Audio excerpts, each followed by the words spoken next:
Hello students, today we'll see the next topic of the chapter carbohydrate.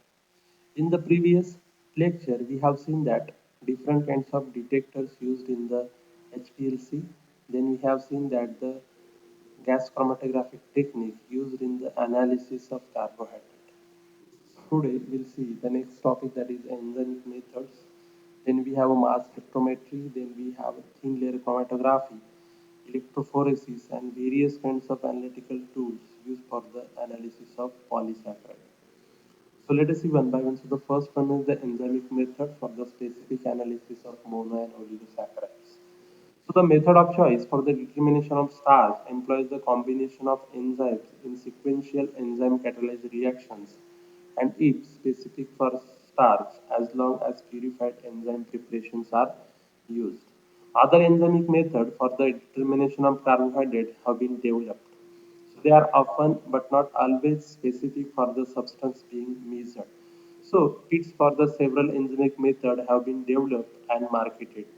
So the kits containing specific enzymes, uh, other required reagents, buffer salts, and detailed instructions that must be allowed that must be followed because enzyme concentration, substrate concentration, and concentration of other required reagents, pH, and temperature all affect the reaction rates and results. So what happens? There is some kind of enzymes are there and which are helpful in determination of various kinds of carbohydrate material. So that enzymatic method or enzymic method should not always be specific in nature. That means we have to use a particular method for the specific. We cannot use the method for the specific kind of carbohydrate. So this is one of the drawback of this particular method. Then limits of detection by method involving enzymes or coupled enzyme catalyzed reactions are generally very low. So in addition, enzymic methods are usually quite specific for specific carbohydrate, although it is not 100% specific. So however, it is not often that determination of single component is desired. So the notable exceptions being the determination of the starch. So other exceptions are identification and a quantitative determination of beta glucan and the insulin. So this is the way by which we can have some exceptions for that particular enzymic method. So thus, chromatographic methods that gives values for each of the sugar present are generally preferred than the enzymic methods because there are a certain kinds of limitations of this method. Hence, generally the chromatographic methods are generally employed. Then the preparation of sample for the enzymic method. So it sometimes is recommended that the carriage treatment, which breaks the emulsion precipitates proteins and absorbs some colors that will be applied to the food products prior to the determination of carbohydrate by the enzymic method. So the carriage treatment involves the addition of solution of potassium hexacyanoferrate F4FeC6 potassium ferrocyanate, followed by the addition of solution of zinc sulfate with the addition of solution of sodium hydroxide. Whenever so suspension, we have get the solution, so the suspension is filtered and the clear filtrate is used directly in the enzyme catalyzed acid. Then the next one is the enzymic determination of the D-glucose. So look at here the example, that is how we have to determine the D-glucose by using enzymic methods. So the enzyme glucose oxidizes glucose quantitatively to D-glucono-1,5-lactone. That is the glucono-delta-lactone is formed and the other products being hydrogen peroxide. So to measure the amount of D-glucose present, peroxidase is added along with the colorless compound and that can be oxidized to the colored compound. So in the second enzyme catalyzed reaction, the leukodye is oxidized to the colored compound which is measured spectrophotometrically. So we can add the leukodye, and by using this leukodye, we have to get some kind of color, and that color is directly proportional to the concentration. And hence, by using spectrophotometry, we can have get the concentration of the given carbohydrate present in the sample. So various dyes are used in the commercial kits. So the method using this combination of two enzymes and an oxidizable colorless compound is known as a GOPOD, that is the glucose oxidase per oxidase method. So this is the method by which we can have some kind of combinations of enzymes is there, and by using this we have to get a quantitative determination of the carbohydrates. So this is the reaction there. Whenever we have D-glucose is there, this D-glucose exists in the its pyranose, that is a beta D glucopyranose form. Whenever it oxidizes with the help of oxidizing agents such as the H2O2, then there is a formation of D-glucano-1,5-lactone, and hence it undergoes hydrolysis. It will give rise to the D-gluconate. And as we know that whenever we have a H2O2, whenever reacted with the colorless dye, the peroxidase present in the solution gives rise to the colored compound. Okay? And hence we can identify the given compound. Then the next one is the mass spectrometry. So there are many different variations of mass spectrometry. With the carbohydrate, most of the techniques are used for the structural analysis. So mass spectrometry has been used for the analysis of carbohydrate, but not in the routine manner. Particularly useful is the matrix assisted laser desorption time of flight, that is a MALDI TOF technique for the analysis of homogeneous series of oligosaccharides. Okay, so oligosaccharides are nothing but the homologous series of various kinds of carbohydrate is there, various kinds of monosaccharides is there, and by using this, we can have a MALDI-TOF, and by using MALDI-TOF, we can analyze the given sample by using MS.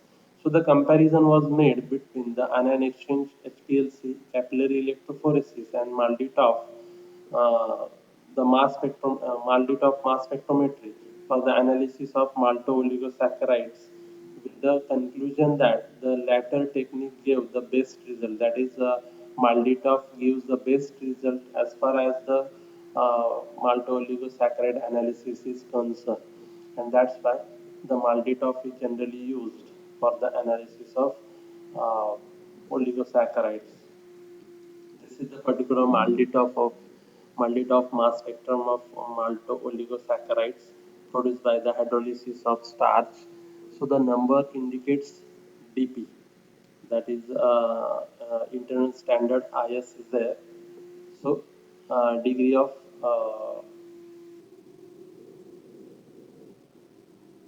polymerization, that is the DP indicates. Okay, and IS is the internal standard.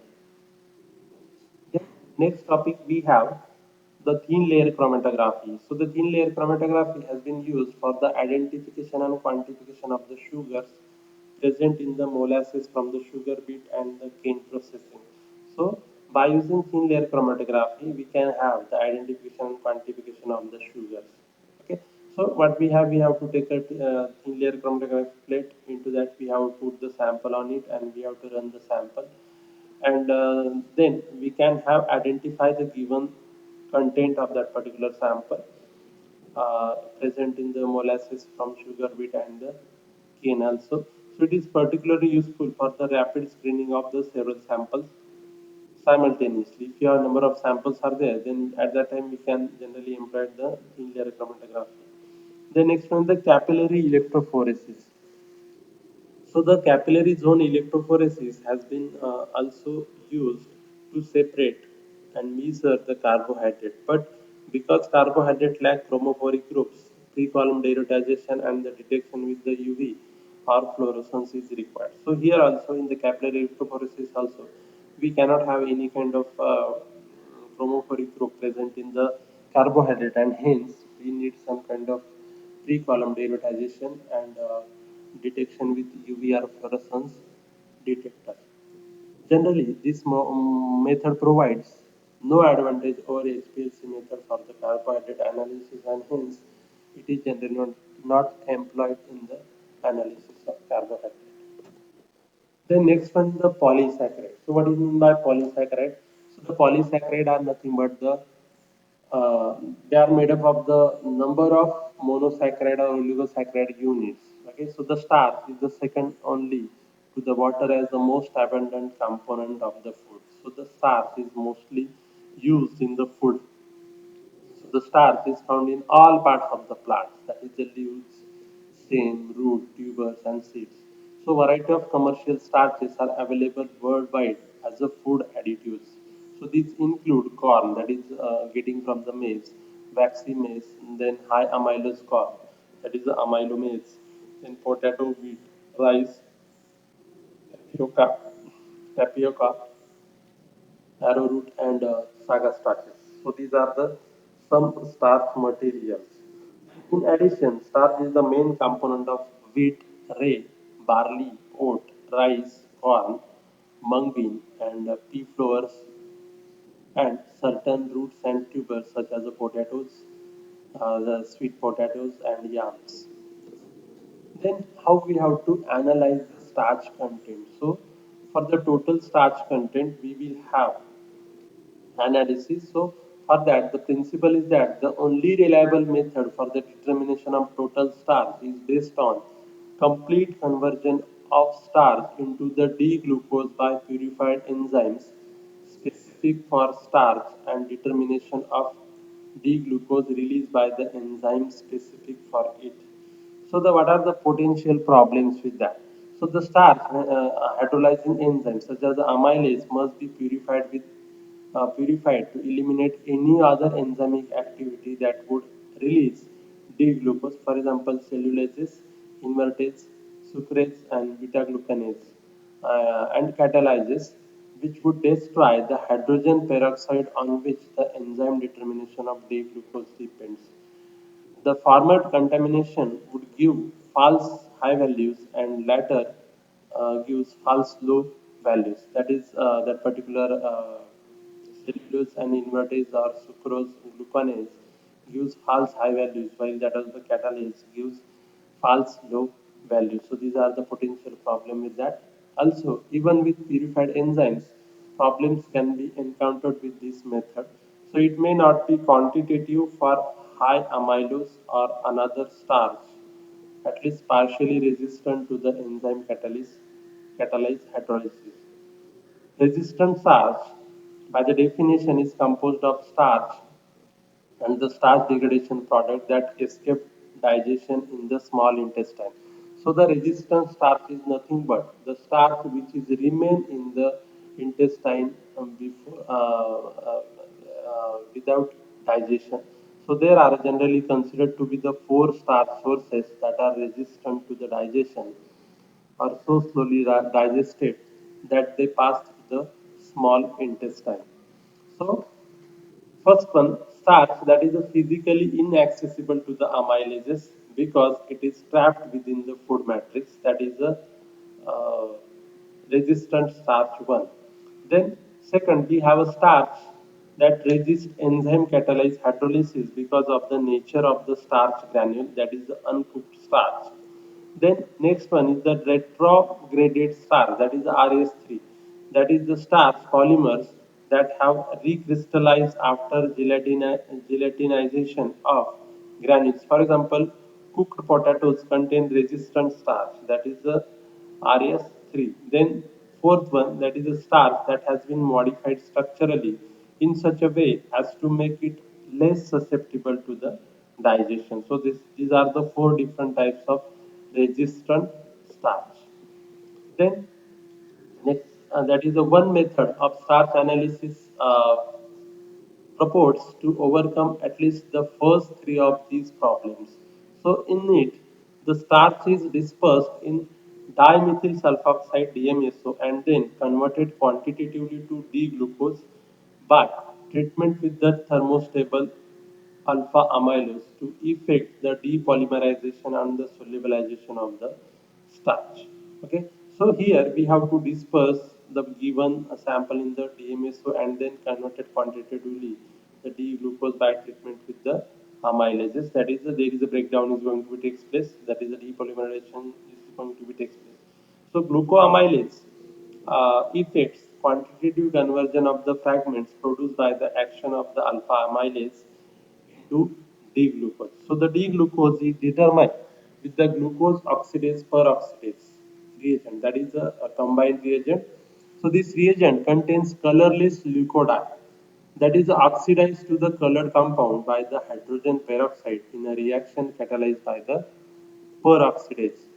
So this particular method determines the total starch content from the given carbohydrate, or we can say the polysaccharide or starch sample. So outline of the procedure. So first of all, what we have to do, we have to first take a sample of finely milled material which is placed in a glass test tube and weighted with the 80% ethanol. Then we have to add DMSO to the ethanol weighted sample, and then contents of the tube are mixed vigorously. Then a buffered solution of thermostable alpha amylase is added. Then after 5 minutes, a tube is brought to 50 degrees Celsius. Then what we have get? Then we have sodium acetate buffer of pH 4.5 and glucoamylase. The solution is added and the contents are then mixed. So the tube is then incubated at 50 degrees Celsius. Then the tube contents are transferred quantitatively to the volumetric flask using the distilled water to wash the tube and to adjust the content to the volume.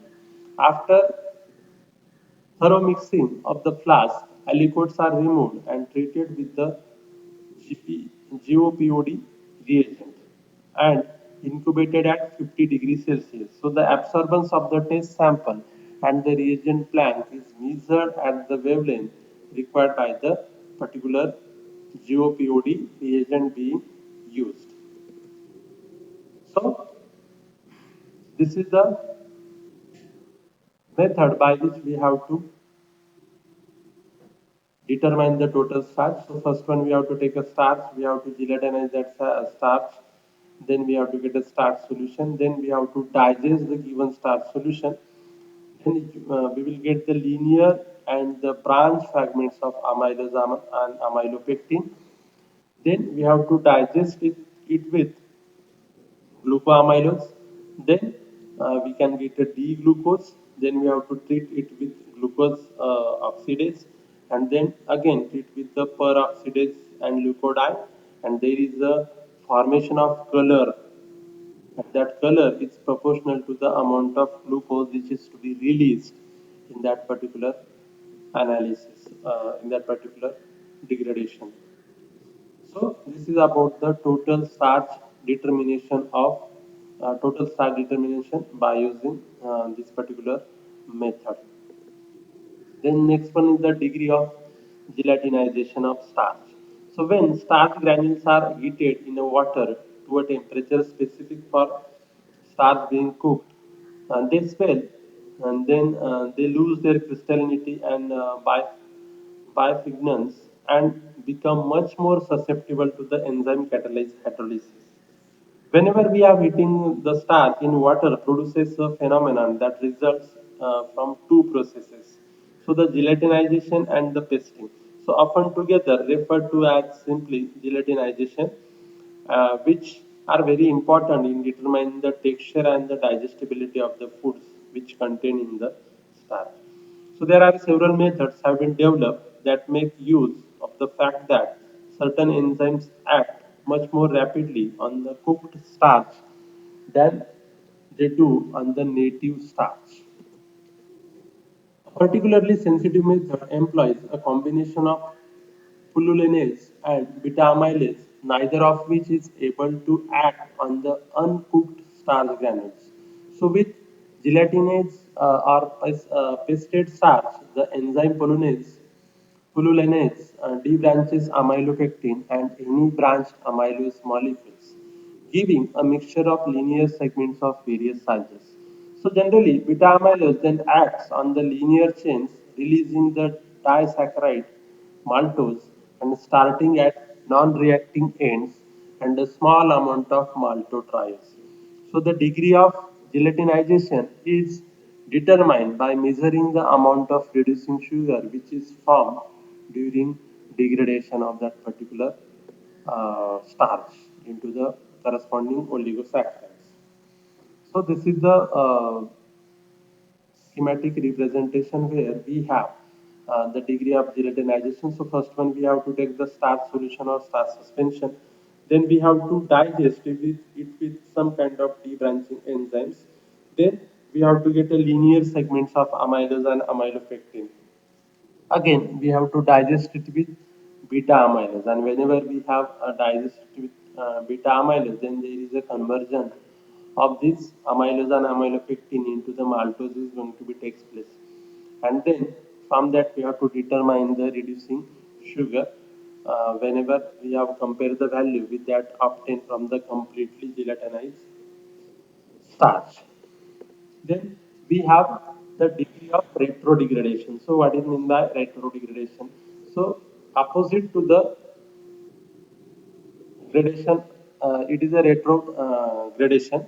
So upon storage of products containing cooked starch, the two starch polymers, amylose and amylopectin, associate with themselves and with each other, forming a polycrystalline arrays.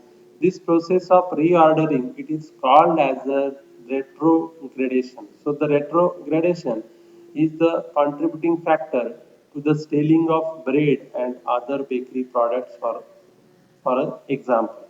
So the retrograded